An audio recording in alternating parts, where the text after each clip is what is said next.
The Bridgestone Arena smelled like beer, leather, and something older. The particular scent of a crowd that had been waiting a long time for something they couldn't quite name. 20,000 people packed into every seat, every standing section, every corner of the floor, and still the noise hadn't reached its peak. That would come later. For now, there was the low, electric hum of anticipation, the kind that settles into the chest like a second heartbeat. Cole Harrington stood in the left wing of the stage and watched the crew finish the final cable checks. He had done this exact thing, stood in this exact spot, watching this exact ritual, more times than he could count. 14 years on the road with George Strait's production team had turned him into something between a piece of furniture and a ghost. He knew where every cable ran, where every light rig was anchored, which monitor speaker had a tendency to feedback in the third song if the humidity climbed above 60%. He knew all of it. And he knew it the way a man knows the inside of a prison cell. Not with pride, but with the numb familiarity of someone who had stopped asking how he got there. He was 34 years old and looked 42. Not ugly, not broken in any visible way, just worn. His dark hair was cut short and practical. His jaw carrying 2 days of stubble that wasn't a style choice so much as a failure to remember to shave. He was lean in the way that people who forget to eat regularly are lean, and his hands, wide, calloused, perpetually stained with the faint ghost of electrical tape residue, moved with the automatic efficiency of someone who had long since stopped thinking about what they were doing. Cole. The voice came from behind him, flat and professional. House is at 92%. We're good on the left rig. Martinez wants you to confirm the stage right monitor position before doors open. Cole turned. Bobby Reese, 26, the newest addition to the crew, was holding a clipboard and looking at him with the eager expression of someone who still thought this job was glamorous. Cole had looked like that once. He remembered it the way you remember a dream, vaguely, with the unsettling sense that the person in it was someone else entirely. Tell Martinez it's fine where it is, Cole said. He moves it, he's going to clip the cable on the B stage riser, and we'll spend the first 3 songs chasing a ground hum. Bobby wrote something down. You sure? I'm sure. Bobby nodded and disappeared back into the controlled chaos of pre-show preparation. Cole turned back to the stage. The set was beautiful, he had to admit that. George Strait didn't believe in excess. No pyrotechnics, no elaborate video walls showing abstract art between songs, no runway stages shaped like lightning bolts. What he believed in was space and light and sound. The stage was wide and clean, the band positioned with the precision of people who had played together so long they no longer needed to look at each other. 2 massive screens flanked the stage, currently dark. The lighting rig above was a masterwork of restraint. Warm, amber-toned, built to make a man with a guitar look like he belonged to some older, more honest version of America. Cole had helped build this stage. He had driven through 7 states in the last 3 weeks, sleeping in the production bus, eating gas station sandwiches and fast food at highway exits, carrying equipment and solving problems, and doing all the invisible work that made a show like this look effortless. And he would do it again tomorrow night in Louisville, and the night after that in Cincinnati, and on until the tour ended in Dallas in 6 weeks. He didn't resent any of it. That was the strange thing. He had made peace with the physical demands of the job years ago. What he had not made peace with, what he carried like a stone behind his sternum, solid and cold and always present, was something else entirely.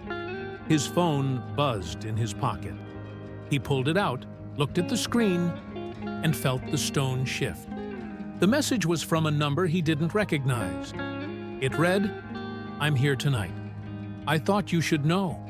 Cole stared at the message for a long time. The arena noise swelled around him, thousands of conversations layering over each other into white noise. He read the message again.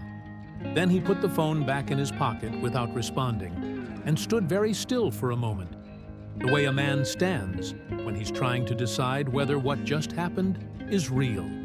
3 floors above the arena floor, in a press box that had been converted into a working media space for the night, Diane Fowler was having an argument with her laptop.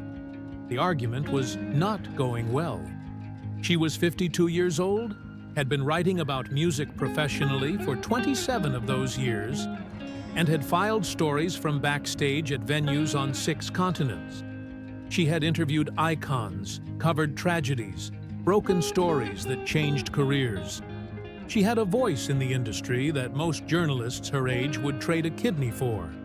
And right now, the most pressing issue in her life was that the arena's press Wi-Fi kept dropping every 4 minutes, which was going to make filing her pre-show notes to the Rolling Stone editors deeply inconvenient. "Come on," she muttered, watching the connection indicator spin. Diane had short gray hair, not the apologetic gray of someone who had given up, but the deliberate, well-maintained gray of someone who had decided it looked better than the alternative. She wore dark jeans, a black blazer, and the comfortable boots she brought to every show. Having learned the hard way at a festival in Austin in 2019 that looking professional was significantly less important than being able to stand on concrete for 6 hours without her spine filing a formal complaint. The assignment had come in 10 days ago, and it had surprised her. Not the assignment itself. She had covered George Strait before, respected his work, understood his cultural significance, but the specific angle her editor had pitched. Not a concert review. Not a career retrospective. Something more specific, more interesting. Word is Paul Simon is going to be in Nashville this week. Not performing, just in town. Sources say he and Strait go back further than most people know. Find the story. Diane had spent 10 days pulling threads. What she had found was interesting. More interesting, she suspected, than even her editor anticipated. There were references scattered across old music industry archives and forum posts, and one deeply obscure 2003 interview with a small Texas music magazine to a collaboration that had never happened. A project, circa 1998, involving George Strait, Paul Simon, and a singer-songwriter from Lubbock, Texas, named James Calloway. James Calloway. She had run that name through every database she had access to and come up with almost nothing. A few club show listings from the late 1990s, a single self-produced demo tape mentioned in a 1997 review in the Austin Chronicle. The reviewer had called it the most quietly devastating thing I've heard all year. And then, nothing.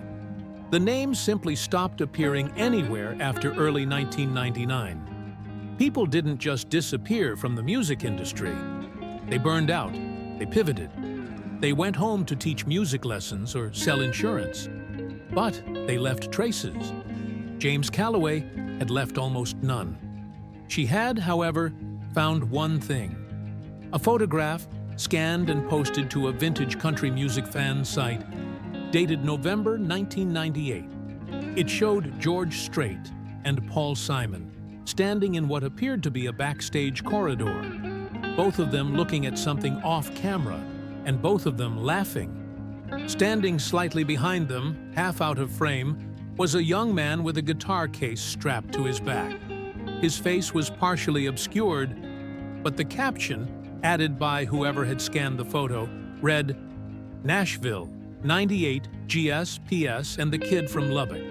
Diane had printed the photograph and brought it with her tonight. Her Wi-Fi connection returned. She began typing. Reed Calloway was moving a cable drum through the service corridor beneath the arena floor when he heard the sound check start. He stopped walking and stood there in the concrete corridor, fluorescent lights buzzing overhead. The cable drum balanced on its edge beside him, and listened to the distant muffled sound of George Strait's band running through a sound check version of something he couldn't quite identify. The sound came through the floor and the walls as much as through the air. A physical thing, a vibration that moved through the soles of his work boots and up his legs. Reed was 28 years old, and he had been working for a production logistics company called Midwest Stage Services for 3 years. The company provided supplemental crew for large touring productions throughout the Midwest and Southeast. And when the Strait tour had come through the booking system, Reed had specifically requested the assignment. He had told his supervisor it was because Nashville was a good city, and the per diem was better than the Columbus gigs. His supervisor had believed him. His supervisor had no reason not to. The truth was more complicated. Reed had grown up in Abilene, Texas, raised by his mother, Karen Calloway, who had worked as a receptionist at a dental office and never talked about his father except to say that he had loved music more than he had loved anything else, including them. That was how she always said it, including them, with a flatness in her voice that made it clear she had processed this fact long ago and arrived at something that wasn't quite bitterness and wasn't quite forgiveness, but occupied the space between them. His father's name was James Calloway. Reed had been 2 years old when James left. He had no memory of him. What he had instead was a cardboard box that his mother had given him on his 18th birthday, containing the sum total of what she had kept from that period of her life. Some photographs, a notebook full of handwritten lyrics, a cassette tape of a demo recording, and a letter that James had written and never sent, addressed to a man named George Strait, explaining why he was walking away from a chance that most musicians would have given anything for. Reed had read that letter so many times he could recite it from memory. George, I don't know how to explain this in a way that will make sense to anyone who hasn't been where I've been. You gave me something real. The chance you and Paul were offering was real. But I found out what happened, and I can't pretend I didn't. I can't stand on that stage knowing the floor was built out of something crooked. So I'm going home. I'm sorry for all of it. Reed had spent years trying to understand what that letter meant. What floor? What crooked thing? He had found almost nothing. But 6 months ago, doing research he had long since turned into an obsession, he had found a name: Cole Harrington, a veteran roadie who had worked for George Strait's production for over a decade, and a reference in a long-deleted message board post from 2001 to a story about a sabotaged audition in 1998 that had cost a young Texas musician everything. He didn't know for certain that the story was about his father.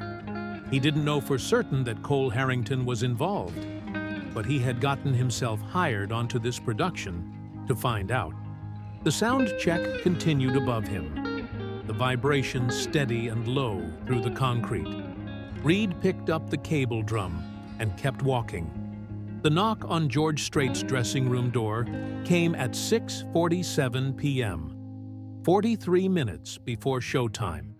George was sitting in a chair by the makeup mirror, not looking at his reflection, but at a spot on the wall slightly to the left of it, doing the thing he did before shows that his band called going quiet. Not meditation exactly, not prayer exactly, just a particular kind of stillness that seemed to come from somewhere deep inside him, a settling of all the moving parts into something coherent. He was 73 years old. He had been doing this, performing, touring, recording, for more than 40 years. He had sold more albums than almost any artist in the history of American music. He had buried a daughter and kept going. He had watched the industry transform around him multiple times and kept going. He had reached a point in his career where the critical conversation had long since been replaced by something more like reverence and he wore that reverently the way he wore his hats, with a naturalness that suggested he had never once thought about it. "Come in," he said. The door opened. His tour manager, Phil Garrett, 58 and deeply competent, leaned in. "George, you've got a visitor if you want one. Paul Simon's here." George's expression didn't change dramatically, but something in his eyes shifted. A warmth, genuine and unhurried. "Send him in." Paul Simon was 79 years old and had the particular quality of a man who had spent so much time being one of the most significant artists in American history that he had become entirely comfortable with it, which paradoxically made him very easy to be around. He was shorter than most people expected, dressed simply in dark trousers and a gray jacket. And he came into the room with his hands in his pockets and a smile that was equal parts warmth and something more complex. "You look the same," Paul said. "You're a terrible liar," George said. "Sit down." Paul sat in the chair across from him, and for a moment neither of them said anything, which was the privilege of people who had known each other long enough that silence required no explanation. "I didn't know you were coming tonight," George said. "I didn't know I was coming until this morning," Paul said. "I was in town for something else. I thought, why not? Glad you did." Another silence, this one with slightly more weight to it. "Nashville always does something to me," Paul said. He was looking at the wall, not at George. "Every time I come here, something I can't quite shake." George nodded slowly. He knew what Paul was not quite saying. He had known it for 27 years. "You ever think about him?" Paul asked. "Yeah," George said. "I do." Outside, 43 minutes away, 20,000 people were finding their seats. Cole Harrington was checking the stage right monitor position. Martinez had moved it, despite what Cole had said, and there was now a cable tension issue that was going to need addressing. When he felt his phone buzz again. Same number. New message. "I know what you did. I'm not here to make trouble. I just want to understand." Cole read the message twice. His hands, usually so steady, were not entirely steady as he put the phone back in his pocket. He looked out at the arena. The crowd was filling in now, thousands of people in their seats. The noise building from a hum to a roar. From where he stood in the wing, he could see the first 20 or 30 rows.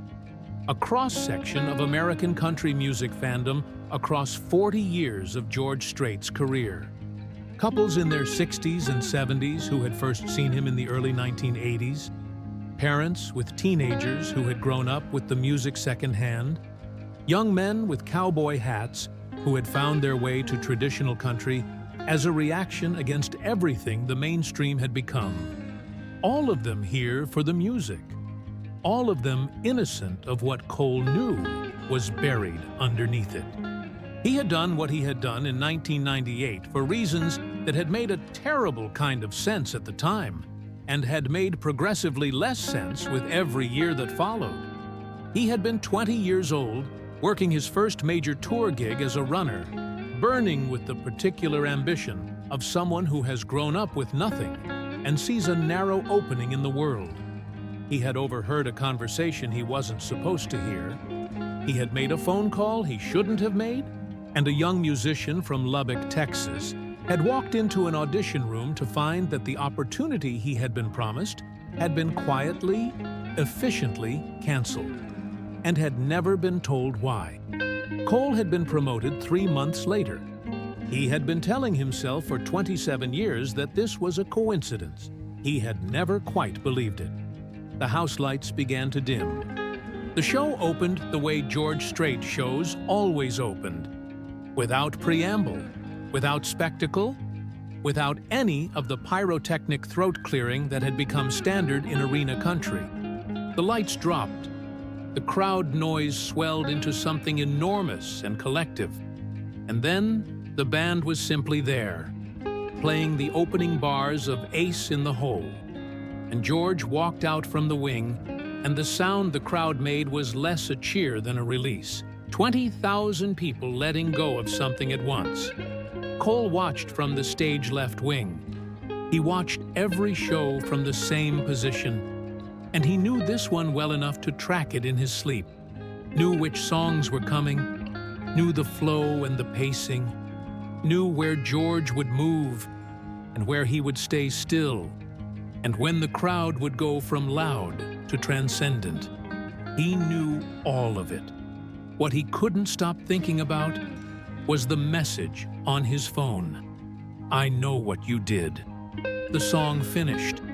The crowd roared. George said something brief and warm into the microphone.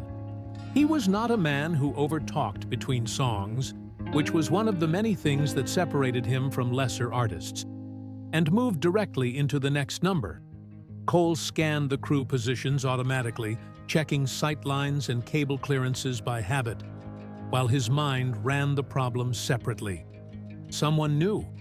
Someone was here. Someone had gotten close enough to be in this building, in this production, and was sending him messages from an unknown number. The number. He should run the number. He pulled out his phone and opened the message thread, then pulled up the number itself. He didn't recognize it. He could ask Bobby Reese to run it. Bobby was young enough that he treated information retrieval as a recreational activity, but that would require explaining why he needed it, which he was not prepared to do. He forwarded the number to his own email with a note. "Figure out whose this is." Then he put the phone away and went back to watching the stage. Diane Fowler had a press credential that allowed her access to the photo pit for the first 3 songs, and she had spent those 3 songs doing what every photographer and journalist in the pit was doing, capturing George Strait in the particular light of his own stage, that amber warmth that made him look like he had been summoned from some essential version of country music, rather than having simply learned it. She had good photographs by the end of the 3rd song. She always had good photographs. That wasn't really what she was there for. Back in the press box, she opened her notebook and looked at the list of contacts she had developed over the past 10 days. The most promising was a man named Leonard Bush, 71 years old, who had worked as a booking agent in Nashville from 1985 to 2012 and had, according to 2 separate sources, been present at the Bridgestone Arena, or rather, its predecessor venue, on the night in November 1998 when the photograph of George, Paul, and the unnamed young man had been taken. Leonard Bush was retired and lived in Brentwood, Tennessee. He had agreed to meet her backstage tonight, had, in fact, seemed almost relieved to be asked about it, in the way that people who have been carrying something for a long time sometimes seem relieved when someone finally asks the right question. She had arranged for him to be on the guest list. She was waiting for him now. Her phone buzzed. A text from her editor. "Anything." She typed back, "Working on it. Stay tuned." She looked at the photograph again. The young man at the edge of the frame. The guitar case on his back. The way he was standing slightly apart from the 2 icons in the center of the image. Not excluded, exactly, but not quite included. On the threshold of something. She turned the photograph over in her hands and waited. Reed had finished his equipment duties by the time the show was 40 minutes in. The production supervisor had released the supplemental crew from active duties once the show was running cleanly, sending them to the crew holding area beneath the arena unless they were needed. Reed had gone to the holding area, sat down on a folding chair, and immediately taken out his phone. He had been sending the messages to Cole Harrington's number for the past hour. He had gotten the number from a production roster that was, strictly speaking, not supposed to be accessible to supplemental crew.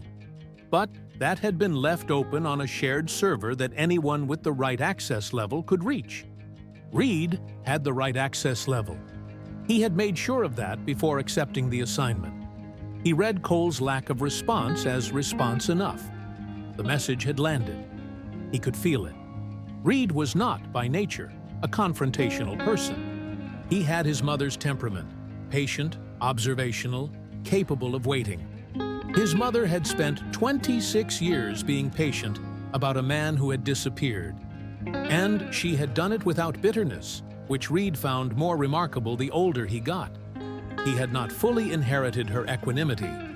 He had enough of his father's nature in him, or what he imagined his father's nature to have been, constructed from lyrics and a letter and secondhand stories, to feel the pull of something that wasn't quite anger, but wasn't quite its absence either. He just wanted to understand.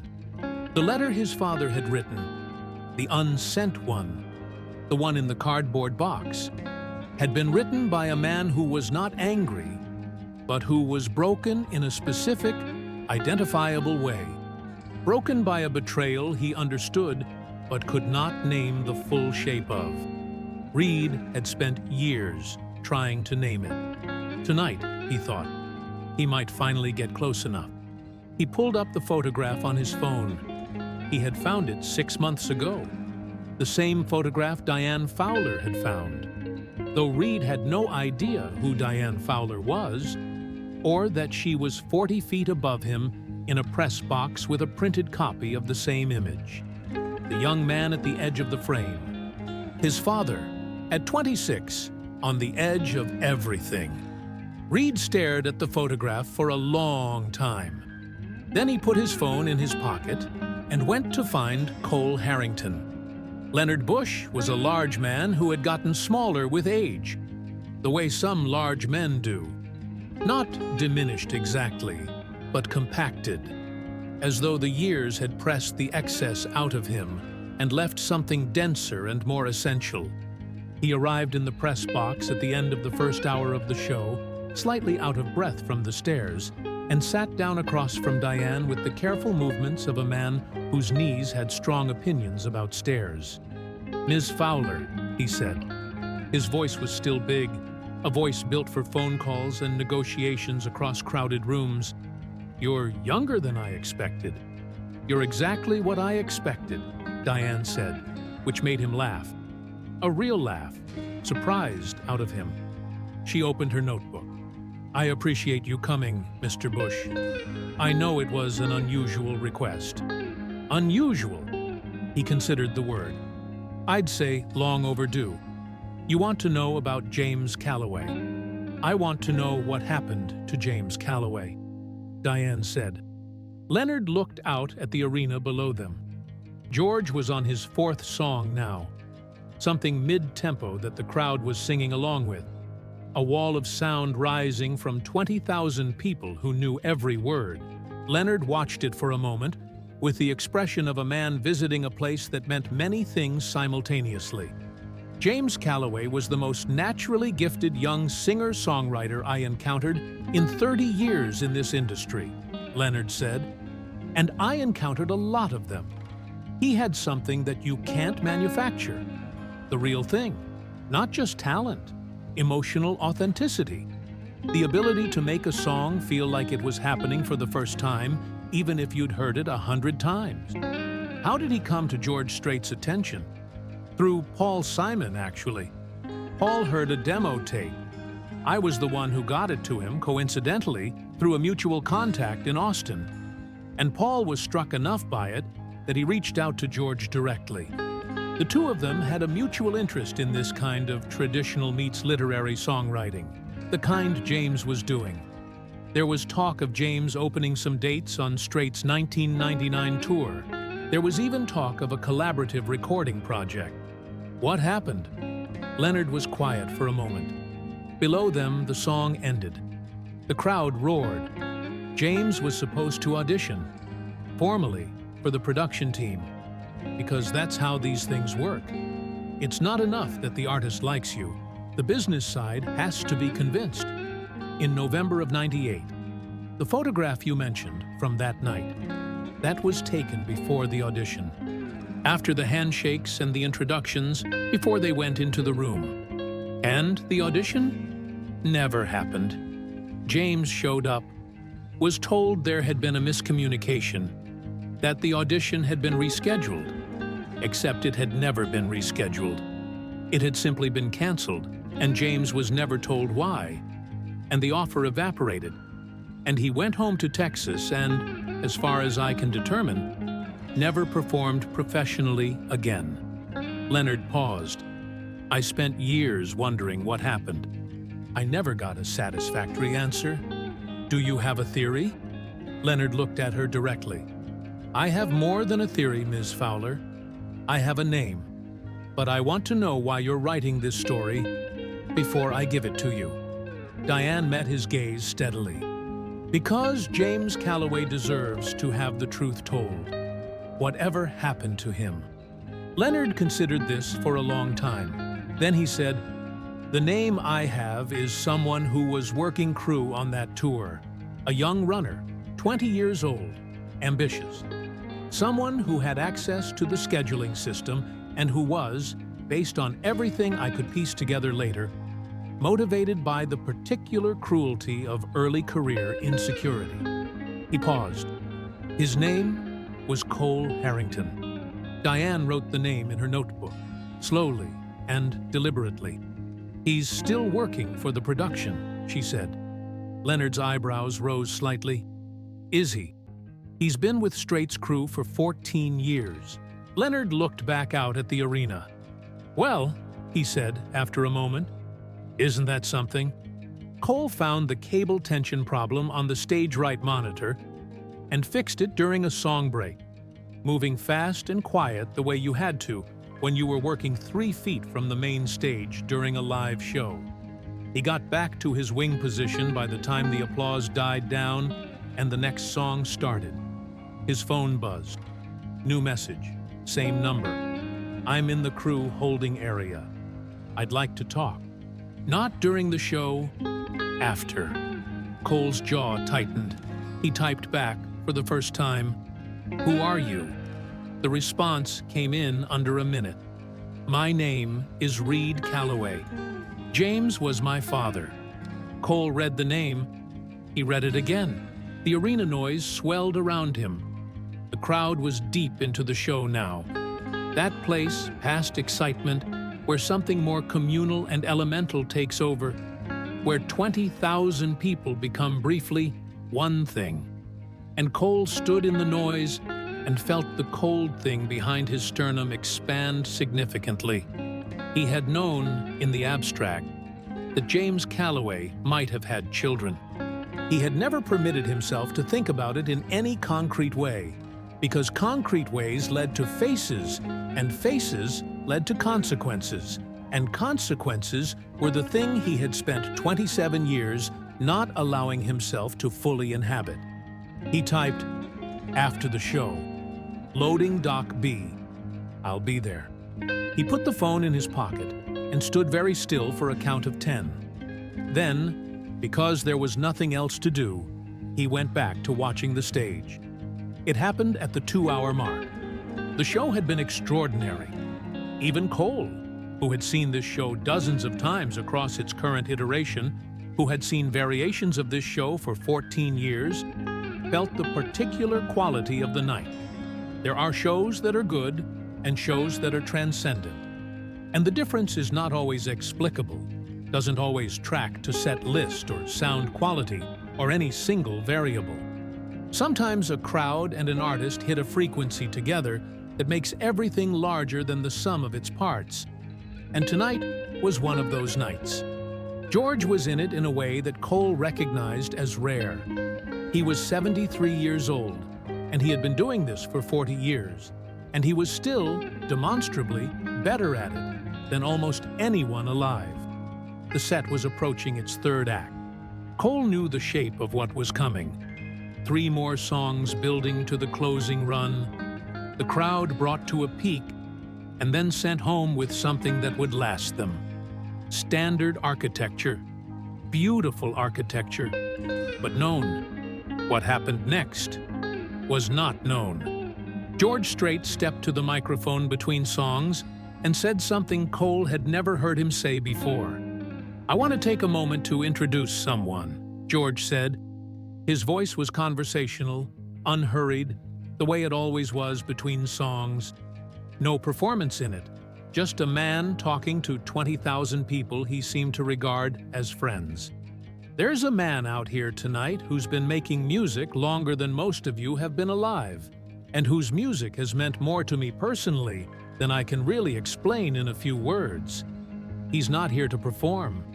He's just here because Nashville's a good town, and I think he wanted to listen. Paul Simon, would you come up here? The arena had not been fully quiet in 2 hours. It went quiet now. Not silent. 20,000 people can't be silent. The ambient sound of that many bodies in one space is its own kind of noise. But the particular loud silence of a crowd that has collectively stopped making intentional sound.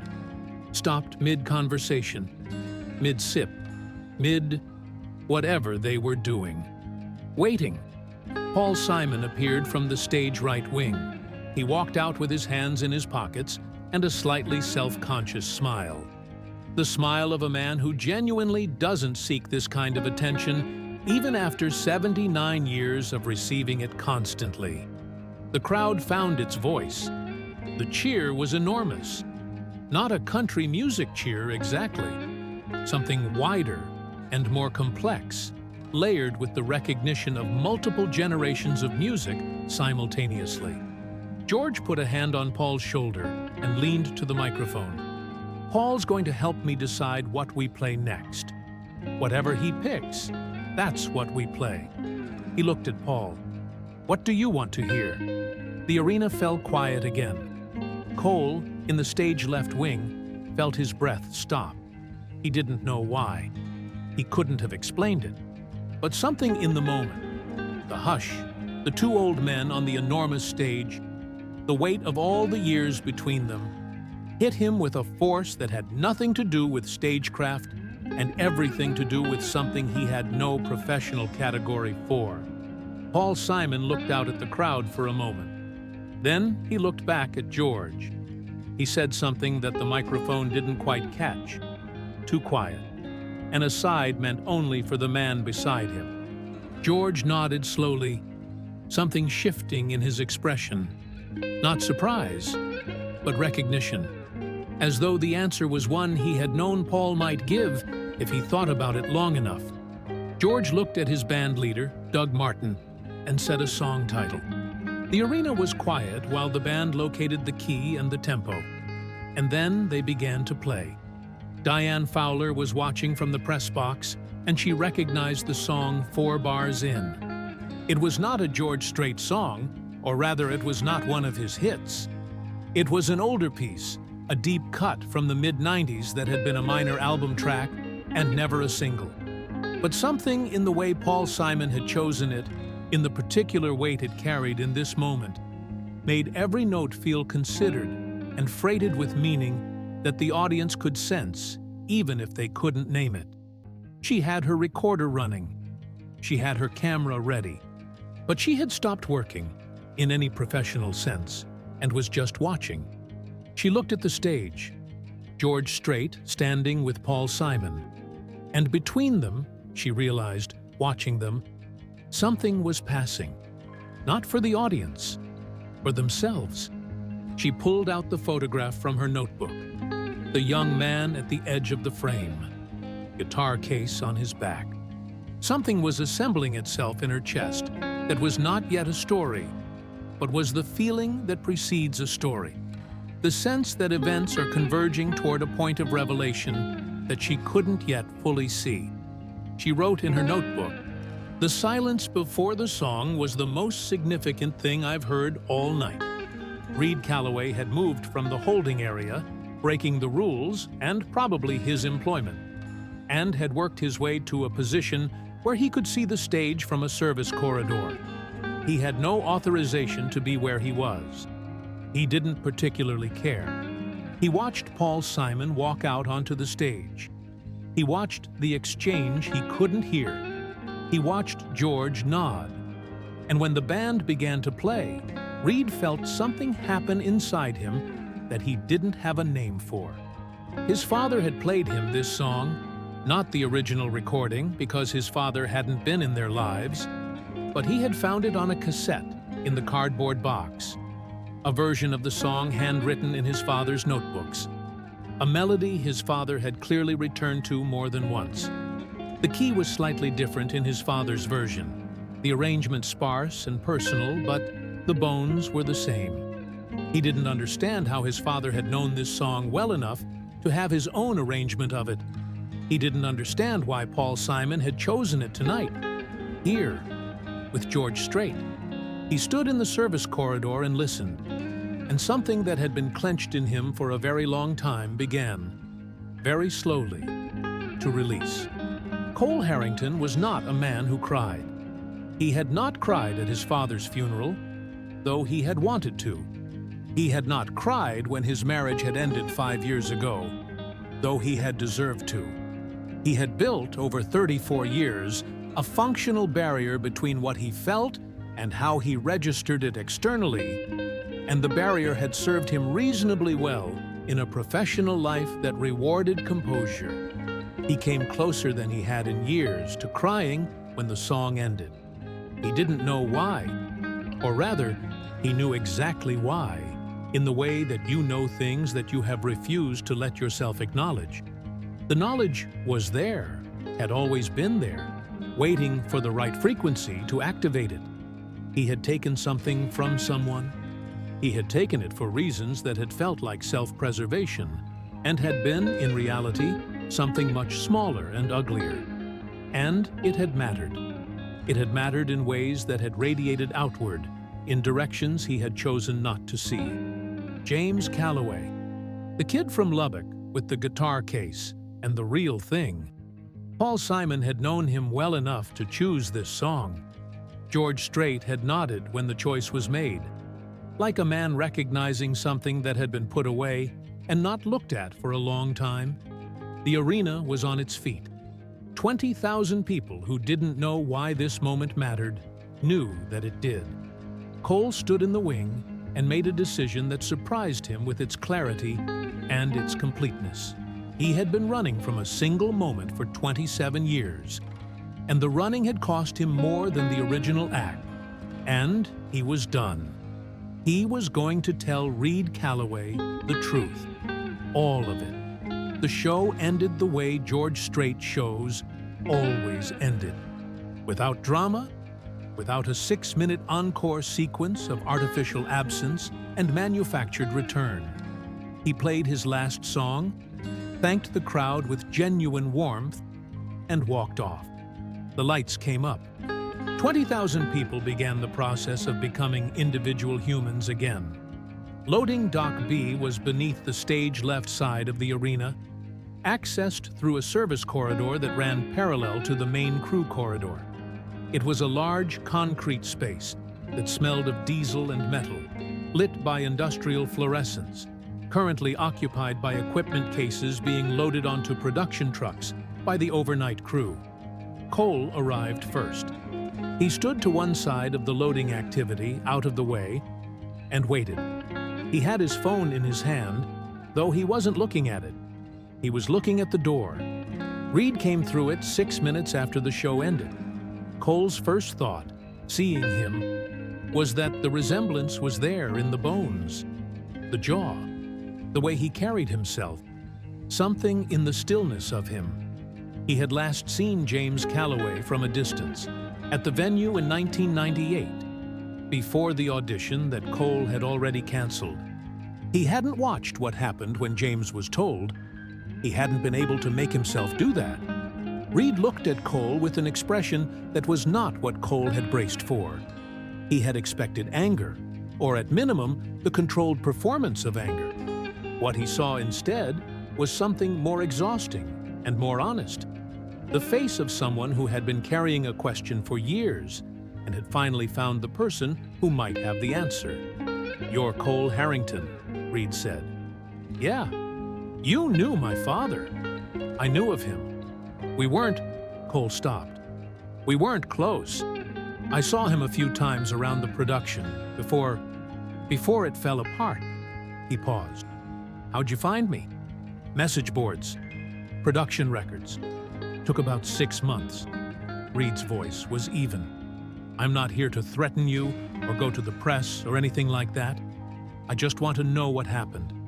My mother never talked about it. My father left a letter that didn't explain everything. I just want to understand." Cole looked at him for a long moment. Then he said, "Yeah, okay, I owe you that." He started talking. He started at the beginning, not the false beginning, not the version he had constructed over the years that minimized his role and distributed responsibility across the vagueness of circumstances, but the real beginning, from the specific morning in October 1998 when everything had happened. He had been 20 years old, working as a production runner on the tail end of George Strait's fall tour. It was his first major tour gig, and he had been performing at it with the desperate intensity of someone who sees one narrow road out of the life they were born into and will not allow themselves to get off it. His father had been a factory worker in Beaumont, Texas. His mother had cleaned houses. Cole had gotten to Nashville through sheer refusal to be anywhere else, and he was terrified every day of losing what little ground he had gained. He had overheard a conversation he wasn't supposed to hear. Leonard Bush, on the phone in a production office, talking to someone at George Strait's management company. The name James Calloway. The audition. The plan to bring this young guy from Lubbock in for the tour opening slot, with a view to the collaborative project with Paul Simon. The name had meant nothing to Cole at the time. What had meant something was what he overheard next. That the opening slot was the same one Cole had been quietly, informally told might become available to him. Not as a performer. Cole had no illusions about his own musical talents, but as a full-time touring crew chief, a permanent position that would mean the difference between gig-to-gig survival and actual stability. Except, according to the conversation he was eavesdropping on, that crew chief slot was no longer available. They were rebuilding the production team around the new tour direction. Cole's informal promise was gone. And in the wreckage of that realization, 20 years old and panicking, Cole had done something he had spent the rest of his life either not thinking about or thinking about too much. He had access to the scheduling system. As a runner, he had been given limited access to manage logistics, room bookings, transportation, equipment delivery windows. It was a low-level access credential, never intended for what he used it for. He had logged into the system and modified the audition booking for James Calloway, changing it from confirmed to canceled and leaving no record of who had made the change. He had then called the venue coordinator, a woman he knew slightly from previous Nashville gigs, and told her, presenting himself vaguely as calling from management, that the audition was off, that there had been a conflict and it was being handled separately, and James Calloway should simply be told there was a miscommunication. That was it. That was the whole of it. 20 minutes of action that had taken nothing from Cole materially. He had lost the crew chief position anyway. That had been a misunderstanding. The position had never really been his to lose, and had taken everything from someone he didn't even know. Cole was quiet for a long time after finishing. Reed had not moved during any of it. He had stood still and listened with that same exhausted patience. And now he stood in the loading dock and looked at Cole with an expression that Cole couldn't categorize. "You didn't even get anything out of it," Reed said finally. His voice was flat, but not cold. "No," Cole said. "I panicked, and I did something I couldn't take back, and I didn't get anything out of it. I know that doesn't make it better." What happened to him? Reed's voice shifted slightly, losing a fraction of its control. He went home to Abilene. He married my mother. I was born in '98. He was there for the first 2 years. And then one day he just left. My mother said it was because he couldn't be what he needed to be when he was still thinking about what he'd lost. And she said he loved music more than he loved them. He paused. He died in 2018. Abilene. He worked at a hardware store for 20 years. Cole looked at the floor. The loading crew moved around them, indifferent to the conversation, carrying equipment in the eternal rhythm of loadout. "I'm sorry," Cole said, and he meant it with a completeness that surprised him, not the performative apology, not the managed contrition of someone who has thought about how to sound remorseful. The real thing, insufficient and real. "He kept playing," Reed said, "by himself. My mother found recordings he'd made, just on his phone, in the last years. He never stopped writing songs. He just stopped believing anyone would hear them." Cole closed his eyes briefly. "I have the recordings," Reed said. "I've been listening to them. He stopped. He was still good. He was still the thing that Leonard Bush said he was. The real thing." Cole opened his eyes. "Leonard Bush. You talked to him?" "Not yet, but his name came up in my research." Reed looked at him. "He knows something too, doesn't he?" "Leonard put the whole thing together years later," Cole said. "He came to me in 2003 and asked me directly. I didn't confirm it. I didn't deny it either. He made a gesture with his hand that was not quite a shrug. He knew. He just didn't have anything to do with it." Reed nodded slowly. He was quiet for a moment. Then he said, "George Strait doesn't know any of this, does he?" It was not really a question. "No," Cole said. "He never knew. It happened below his level. He just knew James didn't show up to the audition, and there was some story about a scheduling conflict, and then the whole project quietly fell apart." He paused. "Paul Simon knew something was wrong. I don't think he ever knew what, exactly. But he never forgot James either. I think—" He stopped. "What?" "I think that's why he chose that song tonight," Cole said quietly. "I think George knows too. Somewhere below the surface. I think they both know something was lost. They just never knew what the shape of it was." The loading dock was loud with the sound of equipment cases and forklifts, and the radio chatter of the overnight crew. Reed Calloway stood in the middle of it and looked at Cole Harrington and said nothing for a long time. Then he said, "I want to tell them. George and Paul. I want them to know what happened." Cole looked at him. "That'll cost me this job." "Yeah," Reed said. "I know." Cole was quiet for a long time. Then, "Okay." Diane Fowler was breaking down her workspace in the press box, packing her recorder and her notebook and the photograph, when Leonard Bush appeared in the doorway. "I'd like to tell you something else," Leonard said. "Something I didn't include earlier." She put down what she was packing. "I'm listening." Leonard came fully into the room and sat down in the chair across from her. His expression was different from earlier. Not lighter exactly, but as though something had been decided. "In 2004, he said, I received a letter from James Calloway. He'd apparently been doing some research of his own, trying to understand what had happened in '98. He named Cole Harrington in the letter. He'd pieced together most of it, not all of it, but most of it." Leonard paused. "He asked me what he should do. What did you tell him?" "I told him the industry wasn't worth the fight. I told him he'd been out of it long enough that there was nothing to recover. I told him to let it go." Leonard's voice was flat. "I was trying to protect him from more pain. I think I was also protecting myself from having to do something about what I knew." He paused again. "I've thought about that letter every year since. It's one of the things I regret most in a career that has its share of things to regret." Diane looked at him carefully. "Why are you telling me this now?" "Because I saw something tonight," Leonard said, "when Paul chose that song. I don't know what prompted him to choose it, whether it was pure instinct or whether he carries James the same way I do. But I saw something on that stage, and I thought—" He stopped. "I thought it was time for the full truth."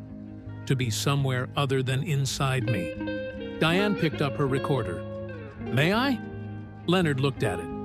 Then he nodded. The green room after the show was a specific kind of quiet. Not the silence of an empty room, but the decompression of a space from which enormous energy had recently departed. The catering was still out, largely untouched. The production team moved through doing their post-show business, speaking in low professional voices. George Strait was sitting on a couch with a bottle of water, still in his stage clothes, doing the thing he did after shows that his band called coming back, but the reverse of going quiet. The slow return from the place a good performance takes you. Paul Simon was across the room, on his phone, wrapping up a call. He finished it and came over and sat down, and the two of them were quiet together for a moment. "Good choice," George said. "It felt right," Paul said. "Felt like more than right." Paul looked at him. "Yeah, it did." He paused. "I think about him sometimes, the kid from Lubbock." "Me too," George said. "Whatever happened in '98, I never got a straight answer. James just disappeared." "I know. I spent some time trying to track it down. Never got anywhere." George looked at the floor. "I always felt like something went wrong that I should have been able to prevent, and I never knew what." Before Paul could respond, there was a knock on the green room door. Phil Garrett opened it and leaned in.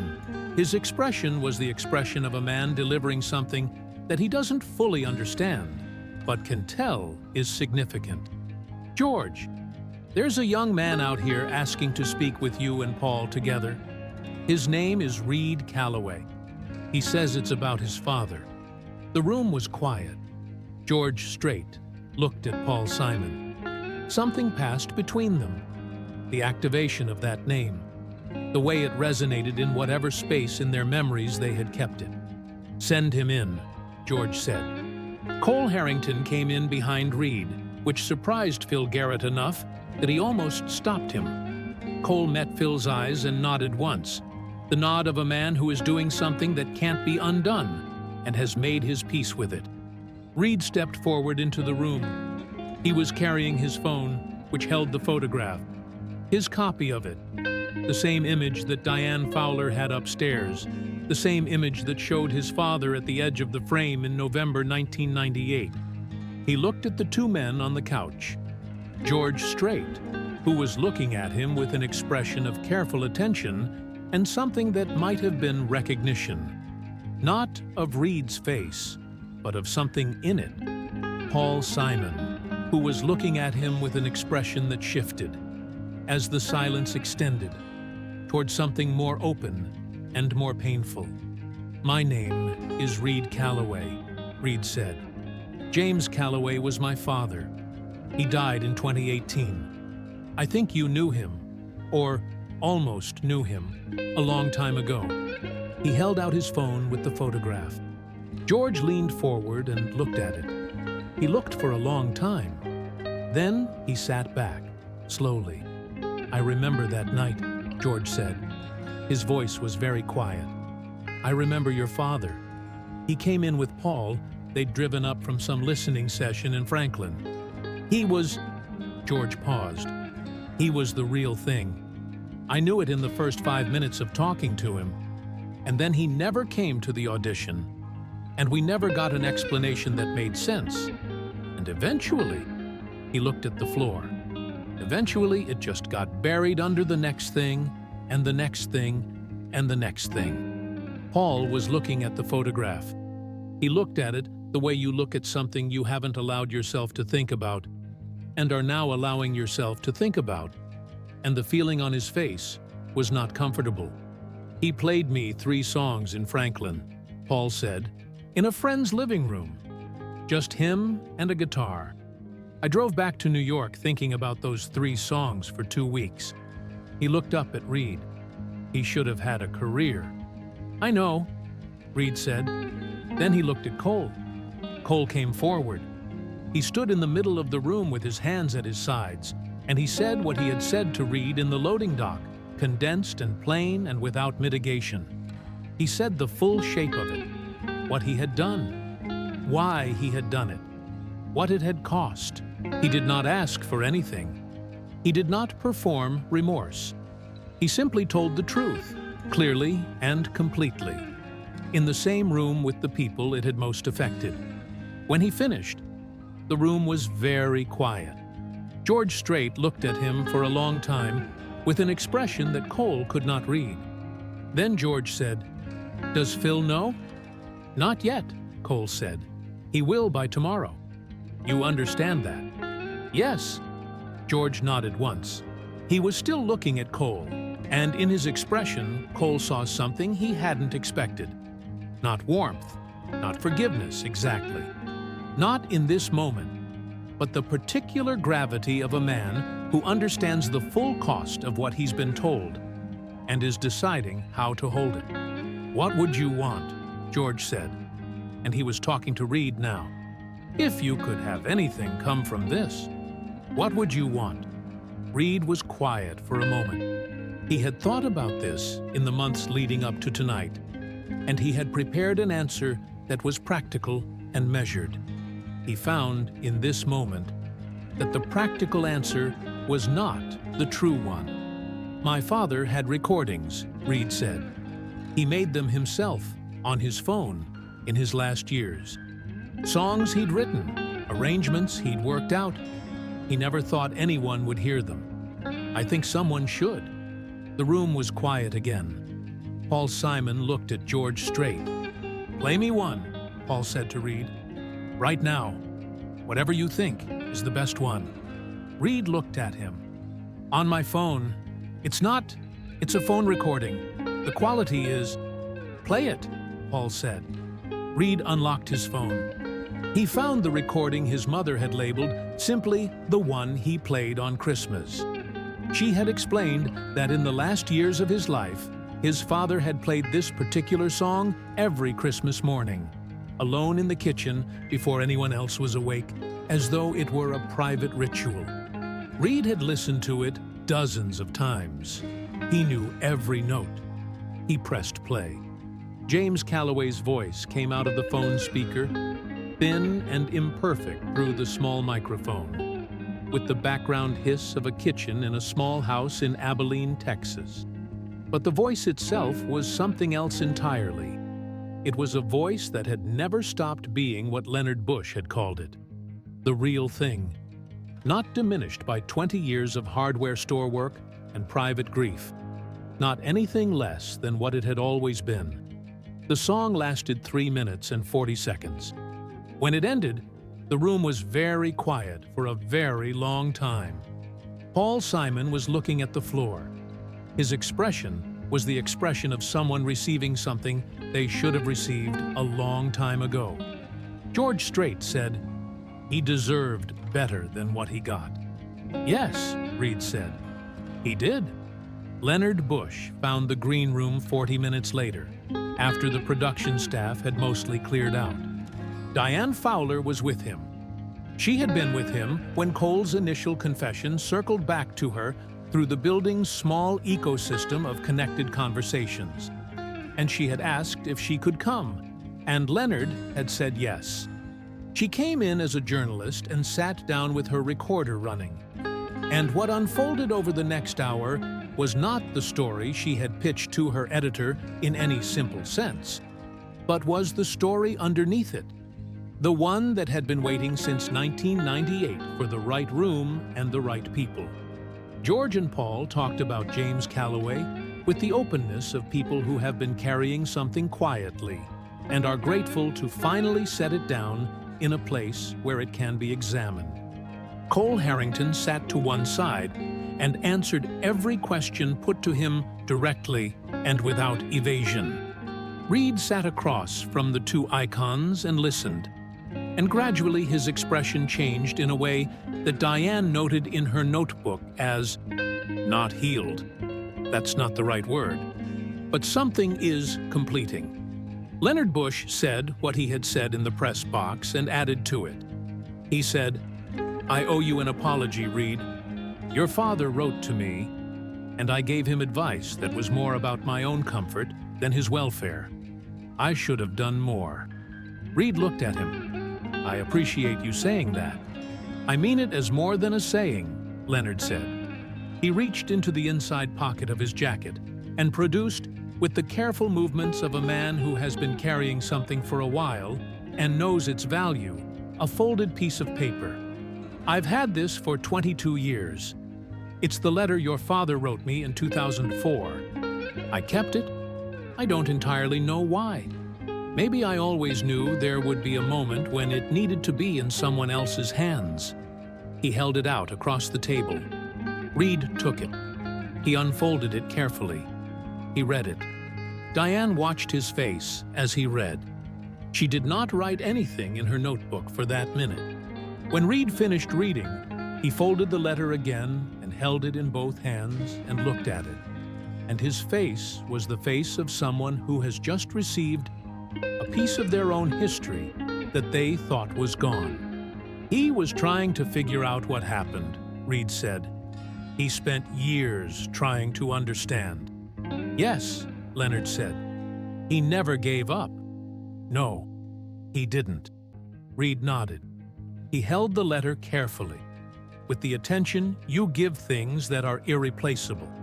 It was past 2 in the morning when the green room finally emptied. George Strait was the last to leave, which was his habit. He never rushed out of a venue, always took the time to speak with crew, with the building staff, with anyone who had contributed to the night. Tonight, that process took longer than usual, and not because of obligation. He stopped Cole Harrington in the corridor outside the green room. Phil Garrett had already been told. The conversation had been brief and professional, and had ended with Cole's laminate credential being quietly collected. He was no longer employed by the production, effective immediately. Phil had not been cruel about it. He had not been warm either. He had been what he always was, competent and direct. And he had said that George would make the final determination about whether the matter went any further. George stopped in the corridor and looked at Cole, and Cole looked back at him. 14 years, George said. "Yes, you did good work." "I tried to." George was quiet for a moment. He was not the kind of man who performed his emotional states, which meant that when something was moving through him, you could see it in the stillness of his face, rather than any animation of it. He looked at Cole with the stillness of a man processing something very large and very old. "I'm not going to tell you I forgive you tonight," George said. "That's not something I can give you in a corridor at 2 in the morning. But I want you to know that what you did tonight, coming into that room, saying what you said in front of everyone, that's not a small thing. That took something." "It took 27 years, Cole said. "Yeah, it did." George paused. "Go home, Cole. Figure out what comes next." Cole nodded. He walked down the corridor toward the loading dock, toward his car in the production parking area, toward whatever life existed on the other side of the truth he had finally told. His footsteps echoed on the concrete. He did not feel lighter, exactly. He had expected, if this moment ever came, to feel lighter. What he felt instead was more like calibrated, as though something that had been running at the wrong frequency for a long time had finally been corrected. Not comfortable, not resolved. Correct. He pushed through the door into the Nashville night. Paul Simon and Reed Calloway sat together in the nearly empty green room for another 20 minutes after everyone else had gone. Paul had asked to hear 3 more of the recordings. Reed had played them. Paul had listened to each one with the focused attention of a musician receiving another musician's work. Not casually, not politely, but genuinely. The way you listen when you're hearing something that deserves the full quality of your attention. After the 4th recording, Paul said, "Does anyone else have these?" "Just me," Reed said. "And my mother." "Your mother? She's in Abilene?" "Yeah." Paul was quiet for a moment. looking at the middle distance with the expression of someone thinking through logistics. "I know some people," he said.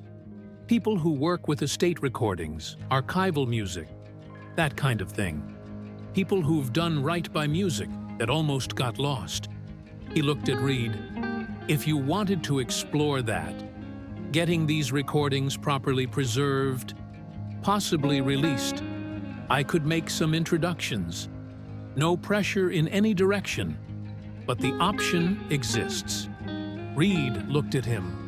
He was sitting across from Paul Simon in a Nashville green room at 2 in the morning, and the man was offering to help his dead father's music find the world it had always deserved. And he found he had no words immediately available for this. "My father would have..." he started. Stopped. "I know," Paul said gently. "He would have said it didn't matter, that the music was enough even if nobody heard it. He was like that. He had a kind of philosophical acceptance about it that I think he built because he didn't have any other choice." "That's a hard way to live," Paul said. "Yeah, it was." Reed looked at his phone, at the list of recordings. "But I don't think he actually believed it. I think he wrote the music hoping it would reach someone eventually. That's why he kept making recordings. That's why he kept the notebooks." He paused. "He didn't write songs to have them die with him. He wrote them because he thought they mattered. And I think they do." Paul Simon looked at him with the directness of a man who has spent 60 years believing that songs matter and has never once required convincing of it. "They do," Paul said. "I heard 4 of them tonight, and they do."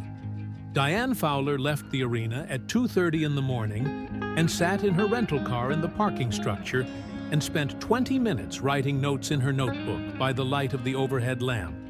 Not the polished prose of a published piece, but the raw capture of what she had seen and heard. The kind of notes you take when you're trying to get the shape of something before it evaporates. She had a story. She had a remarkable story. She also had, for the first time in a long time, the feeling that a story was not hers to own, that the events of the night belonged to the people who had lived them, and that her role was to carry it accurately and with care, not to shape it into something that served a narrative arc she had arrived with. She called her editor. It went to voicemail. "It's Diane. I have the story. It's bigger than the angle you gave me, and it's more complicated. And I need to talk to you before I file anything because there are people involved who deserve to know what's being written before it becomes public." She paused. "It's a good story, a really good one, but I want to do it right." She hung up and sat in the dark parking structure for a moment. Through the concrete walls, she could hear, very faintly, the sounds of the arena load out, the machinery and the radio chatter of the overnight crew, the deep rhythm of a production being carefully disassembled and prepared for transport to the next city. She thought about James Calloway in a kitchen in Abilene, Texas, playing a song to no one on a Christmas morning. She started the car. Reed drove back to his motel on the far side of Nashville in the specific silence that follows events that don't have immediate categories. He drove on autopilot, the Nashville streets mostly quiet at this hour, the lights of the city amber and sparse against the dark sky.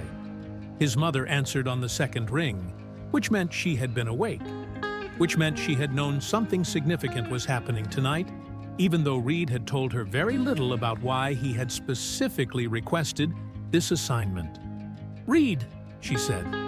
Her voice was careful. "Mom." He pulled into the motel parking lot and cut the engine. "I talked to Cole Harrington." A silence on the line. Then, "What did he say?" Reed told her. He told her all of it. The scheduling system, the phone call, the 20 years old and panicking, the crew chief position that hadn't even been real. He told her about Paul Simon choosing the song during the show and about the green room afterward, and about Leonard Bush and the letter.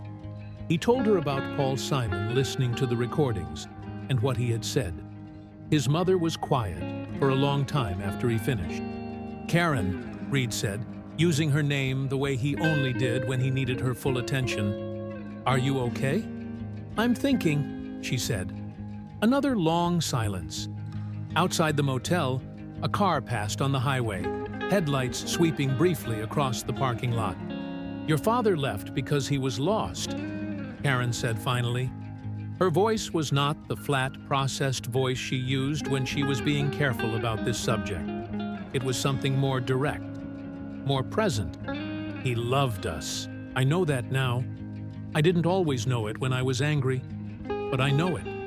He left because he was a man who had built his whole internal world around the idea that he'd lost something real, and he couldn't figure out how to live alongside us when that thing was taking up so much space."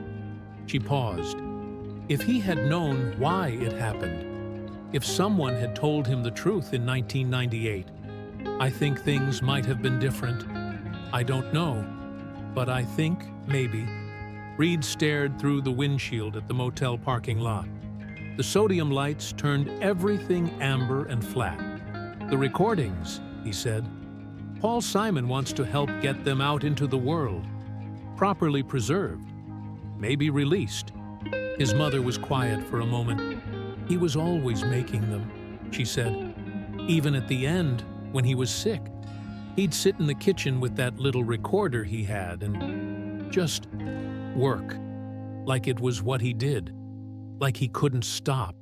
Because it was what he did," Reed said. "It was always what he did." "Yeah," she paused. "He would have said it was enough, you know, that making the music was enough."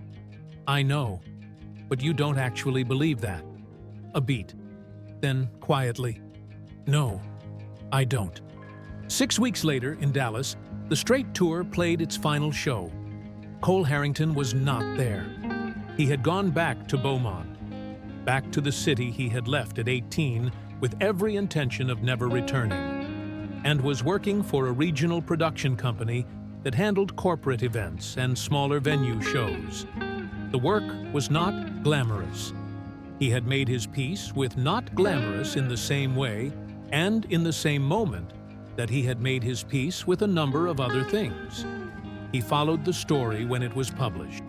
Diane Fowler's piece ran in Rolling Stone 6 weeks after the Nashville show. And it was, as she had told her editor it would be, bigger and more complicated than the original angle. It told the story of James Calloway with the care and accuracy of someone who had understood her responsibility to the people inside the story, before she understood her responsibility to the readers outside it. It named Cole Harrington. It quoted him at length, including his account of what he had done and why. It included the photograph. Cole read the piece twice in his apartment in Beaumont early on a Tuesday morning. He read about himself with the strange dissociation of seeing your worst moment rendered in permanent prose. And he sat with it and didn't look away. And then he put his phone face down on the kitchen table and made coffee and stood at the window looking at the street. He thought about Reed Calloway's face in the loading dock when Cole had said, "I didn't get anything out of it." The particular blankness of that moment and what was underneath the blankness. He thought about what it cost to spend 27 years not telling the truth and concluded, not for the first time, but with new precision, that the cost had been significantly higher than the alternative would have been. His phone buzzed. He turned it over. A message from a number he didn't recognize, different from Reed's. It said, "I read the piece. I think what you did tonight, telling the truth, mattered. I don't say that to let you off the hook. I say it because it's true." Reed Cole looked at the message for a long time. Then he typed back, "Thank you." He put the phone down and drank his coffee and watched the street. The Rolling Stone piece generated a response that Diane described to her editor as beyond what I modeled for. It was shared extensively across music communities, discussed on podcasts and radio programs, written about in follow-up pieces in several publications. The particular convergence of elements, George Strait, Paul Simon, the spontaneous on-stage moment, the buried history, the recovered recordings, created the kind of resonance that some stories carry when they arrive at the right moment. Reed received several hundred messages in the weeks following publication. He read as many of them as he could. Most of them were from people who had experienced their own versions of something lost. A talent derailed, a moment of cruelty that had altered a trajectory, a dream set aside for reasons that never fully made sense. They wrote to him as though he were a proxy for something they needed to say to someone, which he thought he probably was. He responded to as many as he could. The archival and release project that Paul Simon had helped facilitate took 8 months to come together properly. The people Paul introduced him to were careful and skilled, and treated the recordings with the respect due to something irreplaceable. A sound engineer named Walt Greer in East Nashville spent 3 months working with the phone recordings, cleaning them, balancing them, preserving the essential quality of James's voice while making them listenable. And when Reed heard the results for the first time in Walt's studio on a Tuesday afternoon, he sat in the listening chair for a long time afterward, not saying anything. "It's him," Reed said eventually. "Yeah," Walt said. He was a man of few words by professional formation. "It really is." The album, 14 songs, recorded privately between 2010 and 2017 in a kitchen in Abilene, Texas, was released on a Friday in the following spring. It was titled, at Reed's suggestion, with a phrase from one of his father's notebooks, "The Real Thing." The cover photograph was the image from 1998. The young man with the guitar case at the edge of the frame, on the threshold. Karen Calloway drove from Abilene to Austin for the listening event that was held at a small venue on the east side of the city. Not a concert, not a performance, but a gathering of people who had heard the album and wanted to hear it together in a room. Reed had not expected more than 40 or 50 people. 230 showed up. Karen sat in the back of the room in a folding chair and listened to her late husband's voice fill a space for the first time in his life. She had a glass of wine she wasn't drinking, and her hands folded in her lap, and she looked at the stage. At the empty stage, just a microphone stand with a speaker beside it playing the album in sequence. And her expression was not grief exactly, or not only grief. Reed sat beside her. He had been to several events like this in the preceding weeks, had developed a kind of practiced composure for them. He did not have it right now, sitting next to his mother. "He would have liked Austin," Karen said during the third song. "He loved Austin," Reed said. "He talked about it sometimes, the shows he used to play here." Karen nodded. She was quiet for the rest of the song. When it ended, she said, "He would have been good at this, at being heard." "Yes," Reed said. "He knew it, I think. He just never let himself believe it would happen." "I know." She reached over and put her hand on his, and they sat there together in the back of the room while James Calloway's voice moved through the space he had always deserved. Leonard Bush attended a listening event in Nashville. He came alone, arrived early, sat in the front row, and stayed until the last person had left. Afterward, the venue manager found him still sitting there and asked if he was all right. "Yes," Leonard said. "I'm just finishing something." He stood up eventually, put on his coat, and walked out into the Nashville evening. He had been in this city for 40 years. He had brokered careers here, attended funerals here, made money, and spent it, and made it again. He had done good things and insufficient things, and a few things he genuinely regretted. Walking back to his car through the lit streets, he thought about the letter he had carried for 22 years and the fact that it was finally in the right hands. He thought about a living room in Franklin in 1998, where a young man with a guitar had played 3 songs and made everyone present feel that something essential about music, about why it exists, what it does to the inside of a person, was being demonstrated in real time. He thought about the particular cost of knowing something and not acting on it, and about the particular cost of acting on it 20 years late versus never. Both costs were real. He had paid both kinds. He got in his car and drove home to Brentwood through the Nashville night. George Strait played his final show of the tour in Dallas on a Saturday night in October. He played to a sold-out arena of 22,000 people, and he played with the fullness of someone who knows an era is closing and has decided to honor it completely rather than mourn it. He did not talk about James Calloway from the stage. That was not where that story belonged. But in his dressing room beforehand, alone for 20 minutes before the show, he listened to 2 songs from The Real Thing on his phone. He listened with his eyes closed, the way he listened to music he wanted to receive completely. Then he put the phone in his pocket and went out and played his last show. He played it the way he had always played, without excess, without spectacle, with the clean authority of a man who has spent 40 years learning how to tell the truth in a song. The crowd was with him from the first note to the last. 22,000 people given over to something larger than themselves. At the end of the set, he stood at the front of the stage for a long moment and looked out at all of them. He did not say very much. He thanked them simply and genuinely for 40 years of their attention. Then he said, "Music holds things. It holds people and places and everything they deserve to feel. Sometimes it holds things we didn't know it was holding until a long time later." He paused.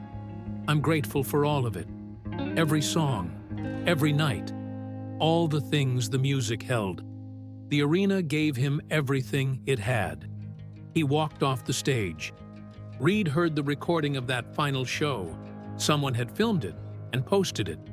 3 weeks later, sitting at his kitchen table in Columbus with a cup of coffee going cold beside him, he watched the ending, the last song, the brief words before the exit. He heard what George said about music and what it holds. He listened to it twice. Then he opened his laptop and began writing an email to Walt Greer in East Nashville about a second album's worth of material. Earlier recordings, rougher, from a box of cassettes his mother had found in a storage unit in Abilene that neither of them had known existed. Songs from the 90s. Songs from when his father was very young and very certain that the world had room for what he was making. "There's more," he wrote. "A lot more. I think it's time." He sent the email and closed the laptop and sat for a moment in the particular quiet of a decision made. Outside his window, Columbus was doing what Columbus does in late October. Gray sky, bare trees beginning their long winter patience, the ordinary world going about its business. He picked up his phone and called his mother. She answered on the second ring. "There's more music," he said. A silence. Then he heard something in her breathing that was not quite a laugh and not quite a cry, but occupied the space where those two things meet. "Of course there is," she said. There was always more.